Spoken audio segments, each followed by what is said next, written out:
জাহান্নাম হল ইসলামী বিশ্বাস অনুযায়ী একটি ভয়ঙ্কর ও দুঃখ কষ্টে পরিপূর্ণ স্থান যা কিয়ামতের পর অবাধ্য, পাপী ও আল্লাহর আদেশ অমান্যকারীদের শাস্তির জন্য নির্ধারিত। পবিত্র কোরআন ও হাদিসের আলোকে জাহান্নামের বর্ণনা এসেছে বহু জায়গায়। আমরা জাহান্নামকে বুঝতে পারি কয়েকটি দিক থেকে: কোরআনের আয়াত, হাদিসের ব্যাখ্যা, তার ভয়াবহ শাস্তি এবং তার উদ্দেশ্য। ১. কোরআনের আলোকে জাহান্নাম। আল্লাহ তাআলা কোরআনে বহু জায়গায় জাহান্নামের বর্ণনা দিয়েছেন। যেমন সূরা আন-নিসার আয়াত ৫৬তে বলা হয়েছে, যারা আমার আয়াতসমূহ অস্বীকার করে আমি তাদের জাহান্নামের আগুনে পোড়াব। আল্লাহ জাহান্নামকে এমন এক আগুনের স্থান হিসেবে উল্লেখ করেছেন যার আগুন সাধারণ আগুনের চেয়ে ৭০ গুণ বেশি উত্তপ্ত। সহিহ মুসলিম। ২. হাদিসের মাধ্যমে বোঝা যায়। রাসূল সাল্লাল্লাহু আলাইহি ওয়াসাল্লাম বলেন, জাহান্নামে এমন আগুন রয়েছে যা ১০০০ বছর জ্বালানো হয়েছে যতক্ষণ না তা লাল হয়েছে, আবার ১০০০ বছর জ্বালানো হয়েছে যতক্ষণ না তা সাদা হয়েছে, এরপর আবার ১০০০ বছর জ্বালানো হয়েছে যতক্ষণ না তা কালো হয়েছে, এখন তা একেবারে অন্ধকার। তিরমিজি।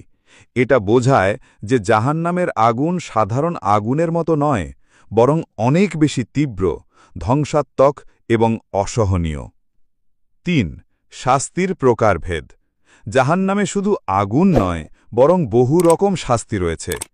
কেউ পান করবেন ফুটন্ত পানি, কেউ খাবেন জাক্কুম গাছের ফল, কেউ থাকবেন শৃঙ্খলিত অবস্থায়।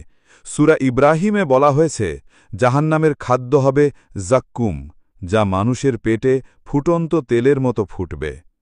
জাহান্নামের পাহারাদার ফেরেশতাদের বলা হয় জাবানিয়া, যারা অতি কঠোর, দয়াহীন, তাদের প্রধান হল মালিক। সূরা যুখরুফ ৭৭। ৪. উদ্দেশ্য ও শিক্ষা। জাহান্নাম মূলত আল্লাহর ন্যায়ের প্রতিফলন।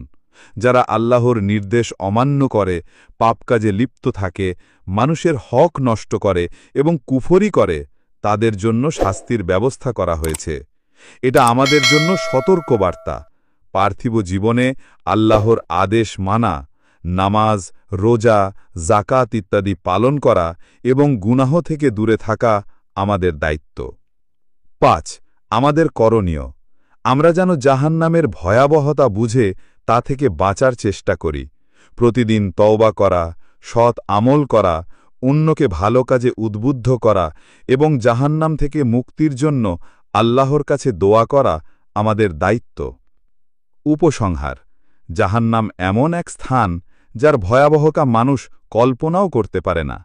আল্লাহর কিতাব ও নবীর হাদিস আমাদের জাহান্নাম সম্পর্কে সচেতন করেছে।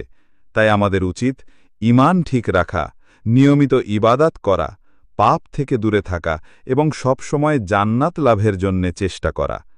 জাহান্নামের ভয় অন্তরে ধারণ করাই একজন মুমিনের আলামত। আল্লাহ আমাদের সবাইকে জাহান্নাম থেকে হেফাজত করুন।